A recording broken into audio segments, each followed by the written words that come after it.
미가 4장 6절부터 보겠습니다. 미가서 4장 6절부터 8절까지 4장 6절 여호와께서 말씀하시되 그 날에는 내가 전한 자를 모으며 쫓겨난 자와 내가 환난 받게 한 자를 모아 발을 저는 자는 남은 백성이 되게 하며 멀리 쫓겨났던 자들이 강한 나라가 되게 하고 나 여호와가 시온 산에서 이제부터 영원까지 그들을 다스리리라 하셨나니 너 양떼의 망대요 딸 시온의 산이여 이전 권능 곧 딸 예루살렘의 나라가 대개로 돌아오리라. 아멘. 우리가 주님께서 일하시는 방식은 있는 것을 먼저 없앤다라고 말씀드렸죠.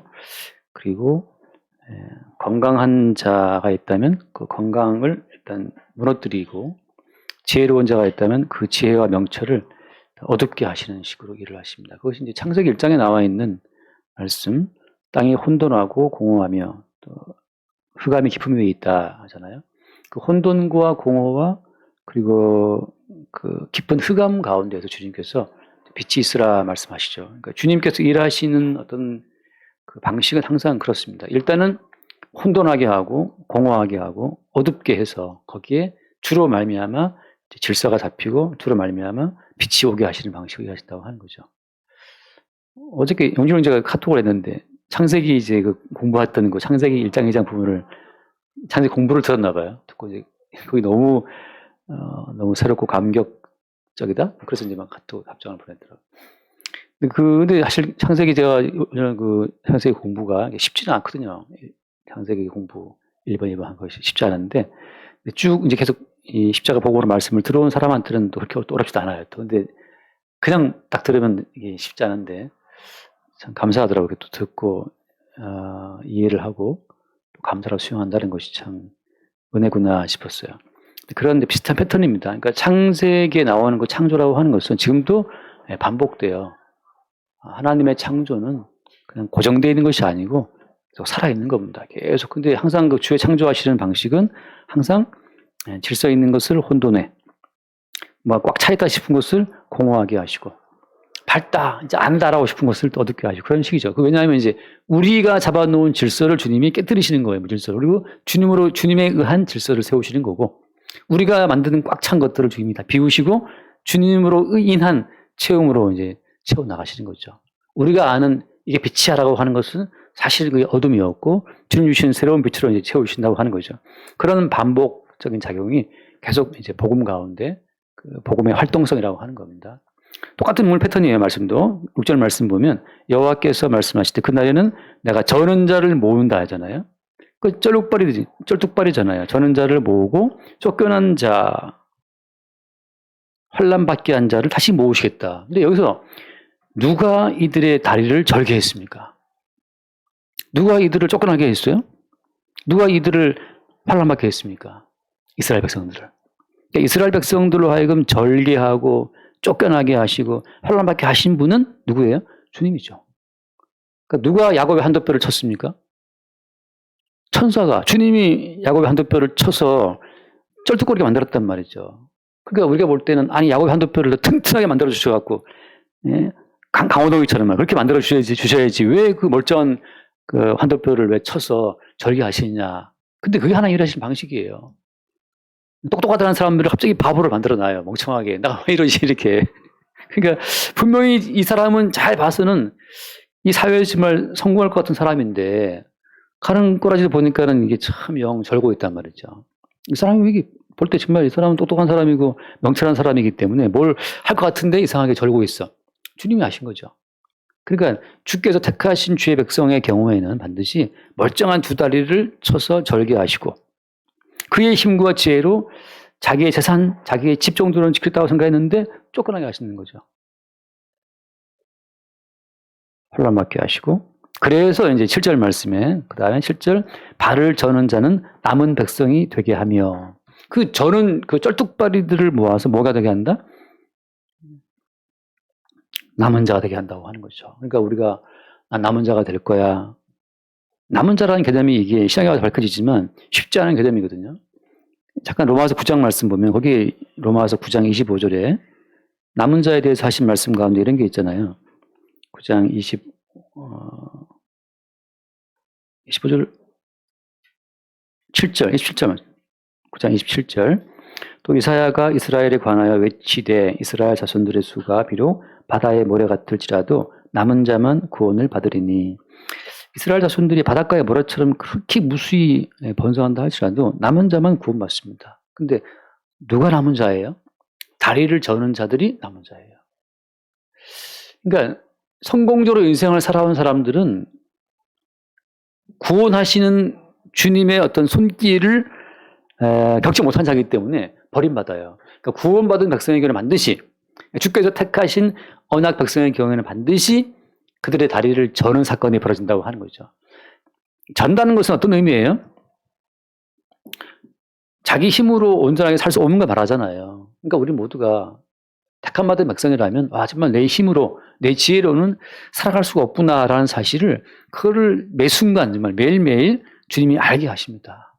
그러니까 우리의 다리를 쳐서 그 쩔뚝거리게 만드시는 분이 주님이라고 하는 거. 그리고 나서 하신 말씀이 너는 나의 남은 자야.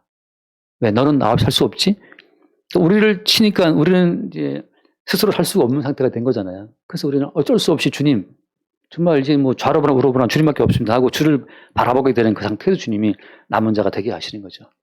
그러니까 주께서 일하시는 그 방식을 우리가 볼 수 있어야 된다고 하는 거예요. 그 다음에 뭐 돌아와서 발을 저는 자가 남은 자가 되게 하고 멀리 쫓겨났던 자들이 강한 나라가 되게 하고 자기의 힘과 지혜로는 자기의 성을, 자기의 집을, 자기의 고향 땅을 지키지 못하고 추방된 자들을 주님이 다시 강한 나라가 되게 한다는 거죠. 그러니까 나의 이름으로는 쫓겨나고 주의 이름으로는 강한 나라가 되고 이거예요. 나의 이름으로는 패배하고 주의 이름으로는 승리하고 이런 반복적인 상황 속으로 이끌림 많은 사람들이 택한 이스라엘이라고 하는 겁니다. 그 뒤에도 말씀 봐요. 나 여호와가 시온산에서 이제부터 영원까지 그들을 다스리리라. 시온산에서 주님이 통치하시는 방식은 뭐냐? 자기 백성의 다리의 힘을 빼게 하고 쫓겨나게 하고 혼란받게 한다고 하는 거죠. 그래서 아예 이 땅에 택한 백성의 그 뿌리를 못 내리게 하시는 거예요. 이게 이제 같은 패턴이 이어집니다. 잠깐 말씀 하나 봐요. 사도행전 8장을 잠깐 볼게요. 사도행전 8장 1절 말씀부터 보면 사도행전 8장 1절 사울은 그가 죽임 당함을 마땅히 여기더라. 그날에 예루살렘에 있는 교회에 큰 박해가 있어 사도 외에는 다 유대와 사마리아 모든 땅으로 흩어지니라. 예루살렘 교회에 스데반 집사가 죽은 이후에 큰 박해가 있었어요. 그래서 예수를 믿는 사람들이 예루살렘 땅에 살 수가 없었어요. 그래서 집을 버리고 그 가게하는 사람들 가게를 버리고 말이죠. 매장을 버리고 사무실을 버리고 어떻게 했어요? 다 도망친 거예요. 이게 여러분 쉽습니까? 집사님은 지금 사무실 버리고 어디 도망친다고 그러면 지금 내일 모레 계약해야 되는데 도망쳐야 되고 말이에요. 그래서 유대와 또 사마리아 땅으로 다 흩어지니라. 근데 놀라운 건 그 다음 말씀, 4절, 8장 4절. 그 흩어진 사람들이 두루 다니며 뭐 했습니까? 복음의 말씀을 전했어요. 이게 미친 사람들이에요. 왜냐하면 지금 내가 집을 잃고 매장을 버리고 사무실 버리고 도망쳐 왔는데 도망친 그 자리에 와서 보통 어때요? 보통 불평하고 원망하고 이럴 수가 있나? 막 그렇게 그래야 해야 되는데 오히려 이들이 가서 복음을 전했다는 건 이게 거의 미친 사람들이죠. 인간으로서는 불가능한 일들이 지금 벌어지고 있는 거예요. 복음을 그들이 전할세. 이게 뭐 쭉 따라오는 일들이 있습니다. 자, 똑같은 말씀 봐요. 11장, 사도행전 11장. 사도행전 11장 말씀입니다. 11장 19절. 11장 19절 말씀 보면 그때에 스데반의 일로 일어난 환란으로 말미암아 흩어진 자들이 어디까지 왔습니까? 베니게와 구브로와 안디옥까지 이르러서 유대인에게만 말씀을 전하는데 스데반 때 흩어졌던 그 정말 집과 밭과 사업터를 다 잃고 흩어져 도망치는 그 도망자 신세인데 지금 방랑자 신세인데 그들이 거기서 뭐 했다고? 또 말씀을 전하는 거예요. 이 사람들이 도대체 뭔 사람들입니까? 이상한 사람 아니야? 오늘날 이 자본주의 사회의 가치관에 묶인 우리로서는 돈 없으면 죽는 건데 이 사람들은 환란 때문에 도망쳐가는 곳마다 흩어져 갖고 또 말씀을 전한다는 거죠. 자, 이 예수 믿는 사람들을 흩어지게 한 분이 누굽니까? 이 주님이에요. 스데반 집사의 그 순교, 돌 맞아서 죽었는데 스데반 집사의 그 순교도 누가 허락하신 거예요? 주님 허락하신 거죠. 바꿔 말하면 이 세상에서 잘 먹고 좀 편안하게 살기를 바라고 예수 믿는 사람들로서는 이해할 수 없는 사건이 벌어지고 있는 거예요. 이게 남은 자의 인생길이라고 하는 겁니다. 주님께서 친히 그들을 환난받게 하고 쫓겨나게 하고 그들로서는 살 수 없는 상황 속으로 주님께서 그들을 인도하시는 거예요. 그러니까 구원받았다는 증거는 뭐냐? 예수가 함께한다는 증거는 뭐냐고 물어본다면 이 땅에 뿌리 내릴 틈도 없이 계속 우리가 붕붕 뜨게 만들어줘. 이제 뭐 하나 잘 돼가지고서 뭐 하나 빌딩 사고 그래야 되는데 빌딩을 살 여유도 없고 집도 한 간 사기 힘들어요. 차도 아직 뭐 대출도 안 끝난 상태로 간단 말이죠. 그래서 어디에든지 간에 내가 뿌릴 곳이 없다. 내가 뿌리를 내리고 이 땅에 정박할 곳이 없다는 사실로 그래서 인도에 가신다고 하는 거죠. 왜 이렇게 하시는 거예요? 왜? 잠깐 말씀하고 봅시다. 그 뒤에 이어서 그 빌립보 3장 말씀. 빌립보 3장 말씀에 그런 재밌는 표현이 하나 있죠. 우리가 외우는 3장 20절. 빌립보 3장 20절. 그러나 우리의 시민권은 하늘에 있는지라. 우리의 시민권이 하늘에 있다는 그 증거는 뭐냐?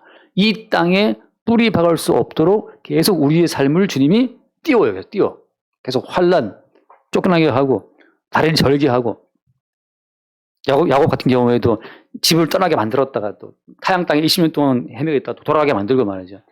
나중에 애굽가 내려가고, 아들은 어디 잃어버리고 말이죠. 딸도 강간 당하고, 이 땅 어디에도 좀 편안하게 등 따숩게 등 붙이고 누울 수 없도록 주님께서 뭐라 하는 그것이 하늘의 시민권에 있는 사람들의 인생이라는 거죠. 참 너무 아차 싶지 않아요? 예수님 잘못 믿은 거예요. 그러니까 괜히 믿어갖고 지금 이게 뿌리를 못 내리게 이 땅에. 근데 우리가 예수를 믿어서 이 땅에 뿌리를 내리고 그냥 이 땅에서 그냥 하나 먹이면 산다? 그거는 아니라는 거죠. 주님께서 그 여유를 안 줘요. 또 말씀, 히브리서 11장 말씀 한번 봅시다. 히브리서 11장 36절 말씀부터 보면은 또 어떤 이들은 조롱과 채찍질 뿐 아니라 결박과 옥에 갇히는 시련도 받았으며 돌로 치는 것과 톱으로 켜는 것과 시험과 칼로 죽임을 당하고 양과 염소의 가죽을 입고 유리하여 궁핍과 환난과 확대를 받았으니 이런 사람은 세상이 감당하지 못하는 이라 그들이 광야와 산과 동굴과 토굴에 유리하였느니라. 아니 하나님이 너무하시다. 왜냐하면 자기를 믿는 백성들을 좀 좋은 집에 살게 하면 안 됩니까? 근데 이런 광야와 산과 동굴과 토굴에 유리했다. 이런 삶을 살고 싶어요. 그도 21세기 대한민국에서 좀 빌라에 살고 막 아파트에 살아야 되는데 맨날 뭐 토굴 같은 반지하에 살고 막 이제 동굴 같은 반지하에 건강한 데 살고 이러면 누가 좋아하겠냐 말이죠. 이러려고 예수 믿었습니까? 이러려고 예수 믿었냐 말이죠. 왜 이렇게 하시는 거예요? 그 앞에 히브리 11장 거기 24절 말씀 보면 히브리 11장 24절 이 재밌는 표현 참 이게 24절 믿음으로 모세는 장성하여 바로의 공주의 아들이라 칭함받기를 거절하고 그다음 보세요. 도리어 하나님의 백성과 함께 고난받기를 잠시 죄악의 낙을 누리는 것보다 더 좋아하고 그리스도로 인하여 받는 수모를 애굽의 모든 부하보다 더 큰 재물로 여겼으니 이는 상 주심을 바라보라. 여러분 구약 성경 아무리 읽어봐도 출애굽기를 아무리 읽어봐도 모세가 그리스도를 위해서 그 수모 당했다는 그런 표현은 구약에 없어요. 그죠? 그리고 모세가 자발적으로 하나님의 백성과 함께 고난받기를 막 정말 이렇게 막 좋아했습니까? 그런 얘기 구약에 없어요. 모세 안 가고 싶었는데 주님이 가라 해서 간 거고 모세가 언제 바로의 공주의 아들이라 칭함받기를 거절했습니까? 모세는 바로의 궁에 살고 싶었는데 할 수 없이 그 애굽 사람을 때려 죽이는 것 때문에 살인자가 되어 도피한 거란 말이죠. 모세의 어떤 의지적 결단으로 그 바로 공주의 아들이라는 그 칭함받기를 거절하고 떠난 게 아니라니까요. 자, 지금 포인트는 이겁니다. 어떤 우리가 아파트 막 30평, 50평보다도 어떤 우리가 반지하를 좋아하겠어요. 그죠? 근데 주님께서 웬 보증 잘못 써갖고 또 다 날리고 말이죠. 결국 반지하로 기어 들어갔어. 우리는 막 주님 나한테 왜 이러십니까? 막 따지고 덤빈단 말이죠. 차라리 날 죽여라 하고 덤비는데 그것이 주님 안에서 바뀌는 거예요. 어떻게? 야, 네가 나를 위해서 그 아파트를 버리고 네가 반지하에서 네가 유지하고 있구나. 아니 우리의 의사가 아니라니까. 아, 내가 언제? 나는 아파트 진짜 난 살고 싶었단 말입니다, 주님. 근데 왜 주님께서 나를 이렇게 친구 보증 삼서 갖고 담보해 갖고 결국 다 날리게 하고 들어왔는데 내가 한 거 아니잖아요. 근데 어때요, 그게? 아파트를 잃고 싶지 않고 반지하 노노노 그랬는 나는 이 세상에서 만들어진 나고 창세전 그리스도 예수 안에서의 나는 기꺼이 그 아파트를 버리고 반지하로 기어 들어가는 나예요. 그 나는 누가 만든 거예요? 주님이 만드신 나예요.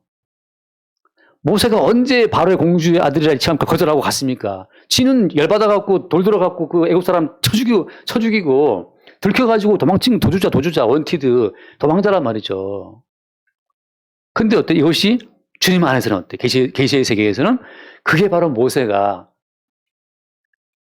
그 왕자라는 그 신분을 기꺼이 버린 것으로, 기꺼이 애굽의 모든 금은 보화를 다 버린 것으로, 기꺼이 주의 나라를 위해서 헌신한 것으로 그렇게 이게 계산이 되는 거예요. 이게 이런 재밌지 않습니까? 아니 만약에 우리가 자발적으로 막 아파트를 버리고 막 그랬다. 이거 가짜예요. 왜냐하면 제 주변에도 전사 시절에 자기 집 팔아서 전세로 가면서 건축원금 낸 전사가 있어요. 우리 신학대학 다닐 때 그 전사가 아주 유명했어요. 지금 돌아보니까 바보짓인데 본인의 의지로 집 팔아서 헌금했지 않습니까? 거기 본인의 그 의지했기 때문에 거기에 대한 그 의식이 본인한테 있을까 없을까? 있어요. 난 이렇게 헌신한 사람이라는 그 의식이 있고 거기에 대한 반대급부를 스스로 챙기게 돼 있단 말이죠. 근데 괜히 남의 명의 빌려주고 빚져갖고 그냥 몇 년 동안 갚느라고 고생했다. 그건 내가 한 거 아닌데 주님께서는 야, 네가 나 때문에 참 고생이 많다. 우리 입장에서는 지금 제가 멍청해가지고 제가 도장 잠수해갖고 내가 당한 건데 왜 그러십니까? 네가 나를 위해서 큰일을 냈구나. 네가 나를 위해서 그 돈을 벌었구나. 이렇게 말씀하시니까 우리 입장에서는 이게 무슨 계산법이야 이게. 납득이 안 갑니다. 저도 이제 60고지가 저기 보이는 상황이 됐단 말이죠. 60고지가. 근데 아니 이게 나이가 먹었는데 주님 말씀하시길 야 네가 참 나를 청춘을 다 버렸구나. 제 입장에서는 아니 제가 뭔 청춘을 버리고 저는 그냥 살려고 아동아동 했을 뿐인데 근데 주님이 계산할 때에는 네가 나를 위해서 젊음을 바쳤구나 하고 평가하시니까 우리 입장에서는 어안이 벙벙하지만 그게 계시의 세계에서의 계산법이라고 하는 거예요. 그래서 이 사람들이 지금 토굴과 뭐 동굴에 유리했다 그럴 때 이들의 의지가 아니잖아요. 스데반의 일로 박해가 따라왔고 그들은 살교 도망쳤고 그냥 살교에 도주했을 뿐이에요. 근데 주님께서 그들의 모든 삶을 따라가면서 그렇게 조치를 취하시면서 남은 자의 흔적을 그리스도 예수의 흔적을 그들의 삶 가운데 새겨버리는 거예요. 우리의 삶의 형편 그대로 사실은 어떻습니까? 주께서 계속 네가 나를 위해 헌신하고 있다라고 지금 평가 중이라는 거죠. 그러니까 제 말은 그냥 밥 먹고 돈 벌고 그냥 사시면 돼요. 그 삶 자체를 주님께서는 지금 이 험한 세상에서 사는 게 얼마나 힘들어요. 아니 생각해 보세요. 천국에서 삶보다도 이 땅의 재벌의 삶이 좋겠습니까? 천국의 삶이 좋겠습니까? 이 세상에서는 재벌로 살아도 사는 건 무겁고 힘든 거예요. 아까 잠깐 얘기했지만 이건희 회장이라고 뭐 근심이 없습니까? 그 딸은 자살했잖아요. 딸 자살했지. 예? 또 뭐 나쁜 거 없나? 아무튼 고생 많이 했단 말이죠. 이정희 씨도. 이 땅에서는 아무리 부자로 살아도 천국만 못해요. 하나님 보시기에는 야, 네가 참 고생이 많구나. 네가 지금 저기 30억짜리 집 살고 하느라 고생이 많다. 30억짜리 방이 많을 거 청소하느라고 얼마나 힘들어요. 또 사람 쓰면 사람도 부리느라고 고생한다고. 내가 아는 그 원사님 또 저 입주 도우미 쓰는데 300만 원 돈을 쓰는데 그 입주 도우미 하는 일이 그 꼬라지가 마음에 안 드는 거야. 그래서 맨날 목사님 제가 목사님 더러워. 일을 더럽게 한다는 거야. 일을 깔끔하게 해야 되는데 근데 그거를 또 시작하고 이게 사람 부리니까 너무 또 이게 힘들대요. 내 입장에서는 그게 힘들어 그러기 싶은데 이게 사람 부리는 사람은 또 이게 괴롭다는 거지. 강아지 산책시킬 때 강아지를 때리는 건 아닌지 그거 염려하시고 뭐 그 걱정이 이만저만이 아니에요. 이 땅에서의 삶은 제 아무리 입지도무리를 쓰고 말이죠 50평에 산다 하더라도 이 땅의 삶은 고통이고 괴로움이에요. 주님께서 보시고 참 네가 참 고생 많이 했다. 저 남부지 않게 살았는데 50평 살았는데 50평 사느라고 고생 많이 했다. 입지도 밑에 고생 많이 했다 말이죠. 그런 거죠. 물론 고생하더라도 그런 고생 해보고 싶다 뭐 그런 생각 드는데 아프리카인들이 우리를 부러워합니다. 코리아를. 동남아시아 사람들이 한국 남자들 신랑감 생각하잖아요. 부러워한다고요. 자, 오늘 말씀의 포인트는 뭐냐. 그냥 택함받은 백성은 주님께서 다리를 쳐서 그들의 힘을 빠지게 하시고 그렇게 말씀하시기를 네가 나를 위해서 다리를 바쳤구나. 이런단 말이죠. 쫓겨나서 집을 경매에 넘어가서 쫓겨났단 말이죠. 주님 말씀하시길 네가 나를 위해 집 바쳤구나.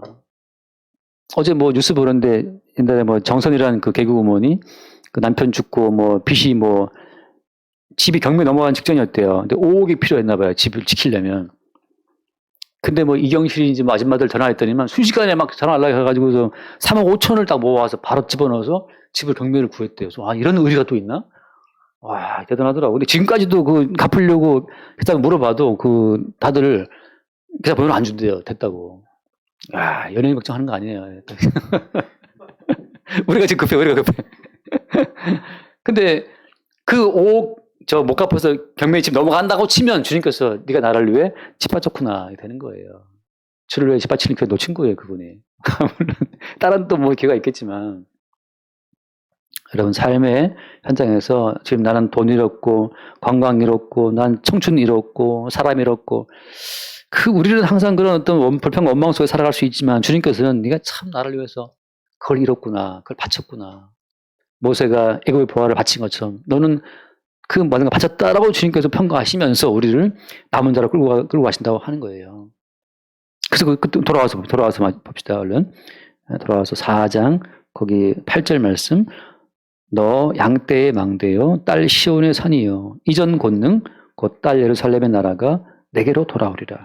여러분 예루살렘의 나라가 돌아온다고 할 때는 예루살렘의 요소라고 하는 것은 그건 은혜의 요소 이외에 인간적인 요소가 1도 개입되지 않는 것이 이스라엘이고 예루살렘이에요. 천국이라는 것은 우리 인간의 어떤 행함이 개입되면 그 사람은 버려진 자들입니다. 내가 뭔가 했다라고 하는 나의 공로가 개입되는 순간 그는 아웃이에요. 그냥 자동이에요, 자동. 왜냐하면 하나님 나라, 예루살렘이라는 것은 어린 양의 은총으로만 충만한 나라이기 때문에 순도 100% 어린 양의 희생으로만 지어진 나라이기 때문에 거기는 모두 그냥 문도 12진주 문이고 길도 다 황금, 정금길이란 말이죠. 100% 순도. 천국은 어린 양의 나라고 아들의 나라고 하나님 나라이기 때문에 거기 인간의 요소를 섞지 않아요. 그의 주님께서 그들의 다리를 절개하시고 쫓겨나게 하시고 그들의 지혜로 삶을 못 건드리도록 그들의 지혜로 하나님 나라에 개입할 수 없도록 만들어 가시는 겁니다.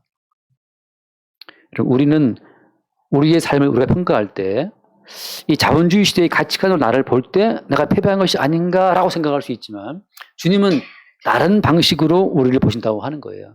그러니까 여러분 믿으세요. 뭘 믿냐면 내가 볼 때 어찌하든 이미 주님께서는 택함받은 자기의 백성 남은 자들을 주님 방식으로 어떻게 주님 방식으로 인도한다는 걸 그걸 믿으란 말이죠. 현재 킬리만자로 표본을 들으면서 하이에나를 본 적이 있는가? 짐승에 썩은 고기만을 먹는 하이에나. 나는 그러나 그렇지. 나는 표본을 보고 싶다. 산 높이 올라가서 말이죠. 굶어서 얼어 죽는 눈 덮인 히말라야 킬리만자로에 포명하고 싶다. 땅 다다당 나간단 말이죠. 그거 다리를 주면 쳐버립니다. 다시 기어 들어가서 짐승의 썩은 고기를 먹도록. 그러니까 하이에나 무슨 포범이 네가 내려가 다시 하이에나 저기 가서 썩은 고기나 먹어. 이렇게 주님께서 우리를 떨어뜨리시는 거예요. 그걸 말씀하시기를 네가 그 표범의 기생을 네가 나를 포기했구나 라고 평가하신다는 거죠. 무슨 21세기 나를 간절히 원했기 때문이야. 그거 아니에요. 주께서 원하시기 때문에 살고 있는 거지. 무슨 20세기, 21세기가 나를 원하냐 말이지. 이게 자뻑이죠, 자뻑. 근데 네가 이 시대의 모든 요구를 네가 나를 위해 벌었다는 사실로 주님도 평가하시는 거예요. 이제 우리가 우리를 바라볼 때는 나는 표보고 싶었으나 하이나밖에 못된 존재고 스스로를 자기를 취업받고 나는 왜 이렇게 원래 내가 지금쯤 한 100억 벌어야 되는데 난 지금 100억은커녕 1억도 없는 상태가 되었는가 뭐 이렇게 고민할 수 있지만 주님께서는 네가 나를 위해서 99억 9,900만 원을 포기했고 이렇게 우리를 평가하신다는 거죠. 언제 주님 우리가 언제 했습니까? 아까 모세 봤잖아요. 모세는 사람 죽이고 도망갔어요. 도피자인데 그 도피한 주제를 보고 주님께서 네가 애굽의 영광을 버렸구나. 네가 바로 공주의 이름을 네가 버렸구나. 왕궁의 삶을 버렸구나. 납득할 수 없죠. 근데 그게 주님 계산법이에요. 뭘 좀 드려야겠는데. 그래서 주께서 세우시는 예루살렘이라고 하는 것은 오직 주님의 공로로만 주님의 사랑과 은총으로만 세워지는 나라라고 하는 거죠. 그렇게 우리의 모든 삶이 내가 생각하는 셈법과 다르게 이미 우리를 피로 값주고 사신 그 주님의 셈법에 의해서 우리의 인생이 전개되고 있다는 사실을 믿으시기 바랍니다. 그러니까 남의 보증 손지고 짐 달리는 것도 어때요? 주의 뜻 가운데 들어있어요. 그게 우리의 다리를 치시는 과정이고 쫓겨난 자가 되게 하시는 과정이고 환란받게 하시는 과정이라는 거죠. 그게 재밌지 않습니까? 책상에 맨날 뭐 눈이 안 좋아갖고 막 이게 보는데 네가 나를 위해 너의 그 두 눈을 바쳤구나 이렇게 주님께 평가하신단 말이죠. 나는 내 눈이 안 좋았을 뿐이야. 근데 주님께서는 네가 나를 위해서 그렇게 할 수 있는 거예요. 우리가 생각했을 때 내가 주를 뭘 했다는 거, 내가 주를 뭘 했다는 게 갖고 있지 않습니까? 그거 다 추방되는 거예요. 우리는 뭘 했는지도 몰라. 왜? 이미 우리를 사신 분이 그 뜻대로 우리 인생을 끌고 가고 있기 때문에 한많은 인생, 뭐 여자의 일생, 노래 부르시는데 중요한 건 무엇이다? 주님께서는 그 모든 것을 주를 위해 한 것으로 다 바꿔서 재평가하신다는 거죠. 거기에 천국의 비밀이 숨어 있는 겁니다. 그러니까 우리가 상상, 예상 가능하고 준비한 그 모든 천국은 다 어떤 거예요? 엉터리예요. 내가 주를 위해서 내가 1,000만 원 바쳐야지. 1,000만 원, 바치셨으면, 바친 거에 대한 본인의 의가 살아있다니까요. 근데 주님께서는 그 다음에 그 짐을 경매를 넘어게 만들어버려요. 나는 1,000만 원을 바치고 나머지 지키고 싶었는데 주님이 경매인 넘김으로 말미암아서 네가 나를 위해 집 바쳤구나. 수고했다. 그렇게 평가하신단 말이죠. 할렐루야. 얼마나 즐겁습니까? 그냥 되는 대로 사시기 바랍니다. 되는 대로 주님이 달아서 망하게도 하시고 아프게도 하시고 주님은 주님의 어떤 영광과 주님의 어떤 그 뽑아먹을 걸 다 뽑고 있어요. 우리를 통해서. 안심하시고 내가 뭐 주님 뭐 필요한 것처럼 내가 지금 1,000만 원 드릴까요? 꼴값 하지 말라 이 말이죠. 야, 나는 네 목숨 뭐네. 그럼 다음 달 죽을 수도 있어요. 그러면서 네가 나를 목숨만 죽고 할 수도 있단 말이지. 우리가 뭔가 먼저 주께 드려서 받을 것이 아무것도 없다는 사실. 우리가 주께 먼저 드려서 주께 돌려받을 것은 아무것도 없어요. 주님 뭘 챙겨드렸다고 여러분 상상하지 말고 그냥 여러분의 삶을 사세요. 주님께서 뭐가 아쉬워서 여러분 100만 원을 탐하겠어요. 오늘 밤 목숨을 걷어갈 수 있는 분인데. 그러니까 안심하고 맛있는 거 먹으면서 저금도 하시면서 주님이 어느 날 저금도 털어갈 수 있으니까 그냥 그때까지 편하게 사시자 이거죠. 그러니까 우리 이 좁은 소견으로 뭐 주께 뭔가 이렇게 만족을 드릴 만한 그런 이 잔머리를 쓰지 말라고요. 주님께서 그거 모르시겠어요. 주님이 필요한 건 주님이 알아서, 우리 다 주님 거니까. 알아서 주님이 회수해 가신다. 젊음 주님이 가져가십니다. 괜히 뭐 내 젊음을 드린다 이렇게 하지 마. 이거 유행 가사인데 예. 뭐 빈노트에 뭐 쓰려면 쓰는데 주님 그 노트 다 태워버려요. 알아서 하신다. 그렇게 주님께서는 우리에게 예루살렘 나라가 돌아오게 하신다는 거. 그렇게 천국은 우리에게 주어지는 겁니다. 기도합시다. 하나님 아버지 감사합니다. 주님이 알아서 그들의 다리를 절개도 하시고 쫓아내기도 하시고 또 주님이 알아서 돌아오게 하시는 이 모든 사건 속에서 우리는 다만 주님이 일하신 주의 열매로만 주 앞에 들어지게 하여 주옵소서. 우리 주 예수 이름을 기도드립니다. 아멘.